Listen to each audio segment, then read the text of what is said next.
Picture चालू करो बे। मैंने बर्गर क्यों खाया? क्योंकि सोनम सर नहीं खा पा रहे थे, इसीलिए खाया है मैंने बर्गर। तो क्या हो गया, मेरे पीछे मेरे जट्टों ने प्रोटेस्ट में मार खा ली, तो मुझे थोड़ी ना मार खानी थी। मैं क्यों लूं इनकी अकाउंटेबिलिटी? हाँ त्रिपाठी सर, अरे सर बस एक बर्गर ही तो खाया है, आप मुझे सीजेपी के स्पोक्स पर्सन की पोस्ट से क्यों हटा रहे हो सर? अरे अरे अरे सर भौंक क्यों रहे हो sir? Sir sir sir sir भौंको मत। विजित आपको सीजेपी ने फायर किया है, क्या रिएक्शन आपका पहला? अगर मुझे लगता है कि विजेता को हटाकर आंदोलन को कुछ फायदा होगा तो ठीक है। जय श्री राम दोस्तों, अगर आपके खून में भी राम भक्ति दौड़ती है तो नीचे कमेंट में जोर से लिखो जय श्री राम। देखता हूं कितने भाई अभी भी धर्म और देशभक्ति के नशे में चूर हैं। अब देखो भाई, चैनल का नाम तो सस्ते नशे है, लेकिन यहाँ नशा सिर्फ दो चीजों का मिलता है, ज्ञान का और मनोरंजन का। तो आ जाओ इस मस्त सफर में जहां दिमाग खुलेगा, हंसी रुकेगी नहीं। और हाँ, जिसने वीडियो लाइक और चैनल सब्सक्राइब नहीं किया वो अगली बार महंगे नशे की दुनिया में भटकता नजर आएगा। चलो वीडियो शुरू करते हैं। जय श्री राम। क्या सीखे मुन्ना?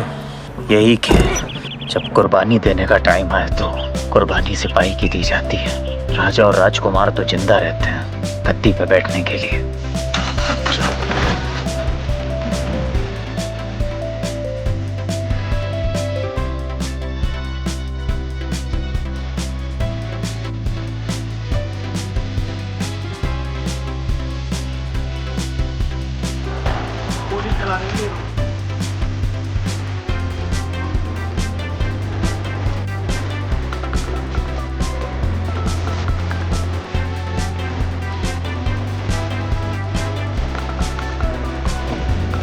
अगर मुद्दा शिक्षा व्यवस्था है तो ये बताइए, संसद को उखाड़ फेंकेंगे, इसका शिक्षा व्यवस्था से क्या लेना देना? मोदी का लास्ट डे होगा, इसका शिक्षा व्यवस्था से क्या लेना देना?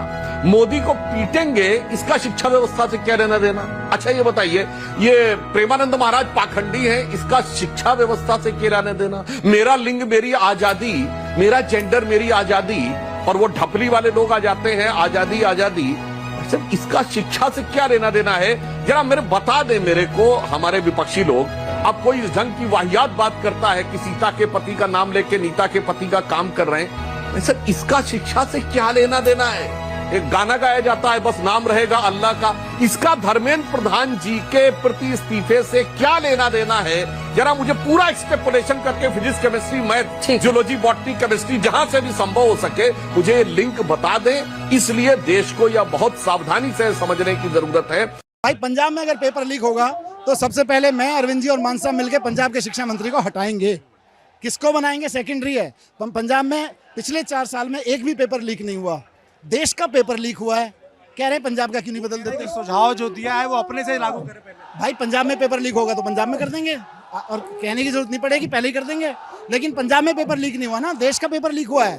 तो ये यही है ना कि इनसे पूछो ये क्यों नहीं करते। भाई पंजाब में पेपर लीक होगा, हम कर देंगे। कसम वाली बात मैं आपको बताऊं, मुझे पता चला कल रात ये लोग बर्गर खाते रहे हैं, कल रात ये लोग पिज़्ज़े खाते रहे हैं। ये क्या हो रहा है इधर? हम इतना टाइम पैसा सब कुछ लगा के आते हैं, एकदम इन्होंने वक्त बदल दिया, जज्बात बदल दिए, जिंदगी बदल दी। ओ भाई मारो मुझे, मारो मारो मुझे, मारो मारो। नहीं ये मजाक हो रहा है, एक सेकंड यार, मजाक हो रहा है। नहीं ये हम यहाँ पे क्या करने आए हैं? मेरी बात, हम यहाँ पे क्या कर रहे हैं? हम इनको सपोर्ट करने आते हैं। मेरे पास कोई अल्फाज नहीं है, मुझे माफ कर दे आप लोग सारे, मुझे छुट्टी दे दे। जिम्मेदारी बनती है कि हम अपने घरों से बाहर निकले और इसके खिलाफ आंदोलन करें। किसी भी व्यक्ति, समाज और देश की जिंदगी में कभी कभी ऐसा वक्त आता है कि उसे इस पार या उस पार का फैसला लेना पड़ता है। आज अगर आप जंतर मंतर पे नहीं गए, आज अगर आपने उनके साथ मिलके आवाज नहीं उठाई, तो कल फिर अगर कोई एग्जाम लीक हो तो कंप्लेन मत करना। हमें सबको मिलके सड़क पे उतरना पड़ेगा, हमें सबको मिलके आवाज उठानी पड़ेगी। एक हो जाओ सारे, तभी ये सरकार सुनेगी, नहीं तो ये सरकार बिल्कुल नहीं सुनने वाली। ये पेपर भी लीक होते रहेंगे, हमारे बच्चे आत्महत्या भी करते रहेंगे, और ये सड़ा गला सिस्टम ऐसे ही चलता रहेगा। अभी तुरंत जंतर मंतर पहुंचो। This is Dharmendra Pradhan, he's an intermediary. Absolutely, he should resign. But Dharmendra Pradhan hasn't beaten up the students. Home Minister has. He should resign. And Home Minister reports to Prime Minister. He should resign. What is going on? A process divorced from the machinery of an elected government that seeks to undo the checks and balances created to protect the supremacy of Parliament of this House sets a dangerous precedent for our democracy. Today the proposed law is against corruption. Tomorrow the target may be something less universally heralded. It may attack the plurality of our society and our democracy. We are now emerging as one of the important players on the world stage. There are many forces that would not like to see India realize its true place in the comity of nations. We must not play into their hands. We must not create an environment in which our economic progress is hijacked by internal dissension. We must keep our mind focused on the need to push ahead with economic progress for the Madam, we read something from many years ago that we first quoted. We have a parliament in which we try to explain our respective points of view to each other and come to decisions.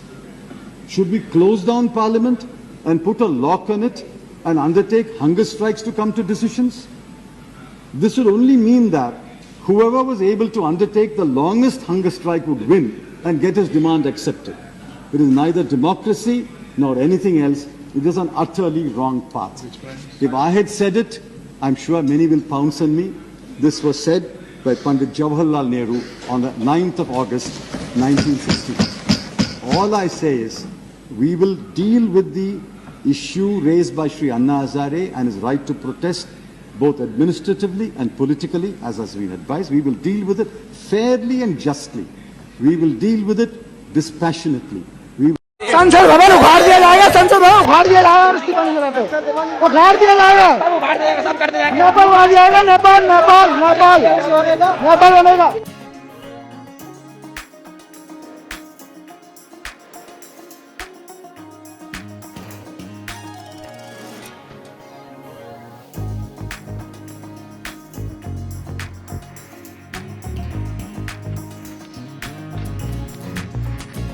आज़ादी 1947 में मिल गई थी, BJP से क्या आज़ादी चाहिए और RSS से कि क्या मतलब है इनका। हम स्टूडेंट्स यहाँ खड़े हैं, हम नीट के लिए खड़े हैं, पेपर लीक ना हो, हमारा फ्यूचर सिक्योर रहे, हम इसलिए खड़े हैं। अब हमारी आवाज़ों के बीच आरएसएस मुर्दाबाद के नारे लग रहे हैं, तो फिर ये हमारे को सामने रख के ये अपनी रोटियां सेकी जा रही हैं और कुछ नहीं।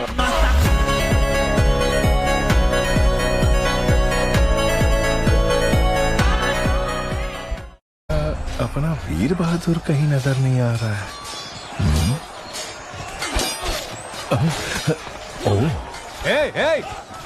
प्रभु, 2 लोग उस तरफ जाओ, 2 लोग इस तरफ। जाओ क्या प्रभु? और 10 लोग यहीं पर रुको। हाँ।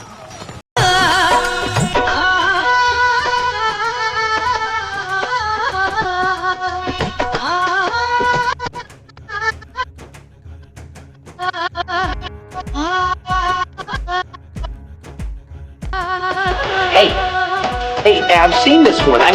This is a classic.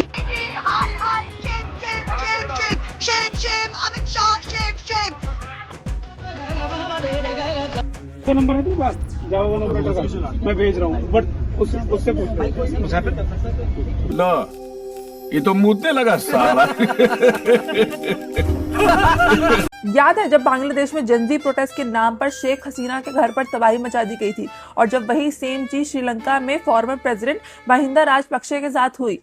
ऐसे में हर सेशन के बाद पार्लियामेंट से बाहर निकलते ही भाषण देने वाले राहुल गांधी जी, हर दूसरे दिन पार्लियामेंट के बाहर प्रोटेस्ट करने वाले राहुल गांधी जी कल पार्लियामेंट से बिना कुछ बोले निकलते हैं और पीएम निवास पर जाकर प्रोटेस्ट करते हैं। क्यों?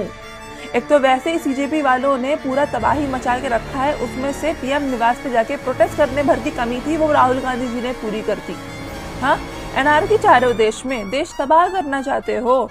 प्रोटेस्ट के नाम पर मॉब वायलेंस हो रहा है, नीट स्टूडेंट प्रोटेस्ट के नाम पर उठी है झूठी चीज, आज टेरर बन के घूम रही है यार। इतने सारे वीडियो सोशल मीडिया पे घूम रहे हैं, कितने वीडियो हैं जिसमें बच्चे गिड़गिड़ा रहे हैं पुलिस के सामने, इतने सारे वीडियो हैं जिसमें लड़कियां गिड़गिड़ा रही हैं, हाथ जोड़ रही हैं पुलिस के सामने, लेकिन पुलिस लगातार उनकी पिटाई कर रही है। कितने सारे वीडियो हैं जिसमें निहत्थे बच्चों के ऊपर बिना किसी प्रोवोकेशन पे, एक तो मैंने देखा 2-3 पुलिस वाले खड़े हैं, जितने बच्चे वहां से गुजरते जा रहे हैं सबको लाठियां मारते जा रहे हैं। बच्चे कुछ नहीं कर रहे, बच्चे कोई हमला नहीं कर रहे,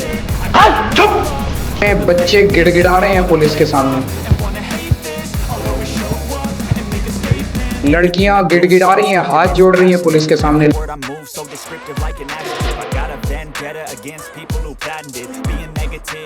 जितने बच्चे वहां से गुजरते जा रहे हैं सबको लाठियां मारते जा रहे हैं।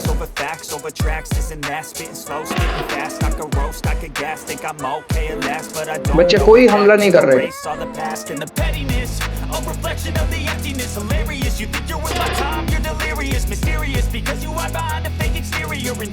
आपको मालूम है पेपर लीक की बड़ी समस्या है। गहलोत जी भी जानते हैं कि राजस्थान में भी पेपर लीक हुए थे और ये एक बड़ी समस्या पूरे देश में है, सिर्फ एक प्रदेश की समस्या नहीं है। और बहुत इसको रुकवाने की कोशिश चाहे कितना भी की होगी गहलोत जी ने, लेकिन फिर भी बार बार ये हो रहा था।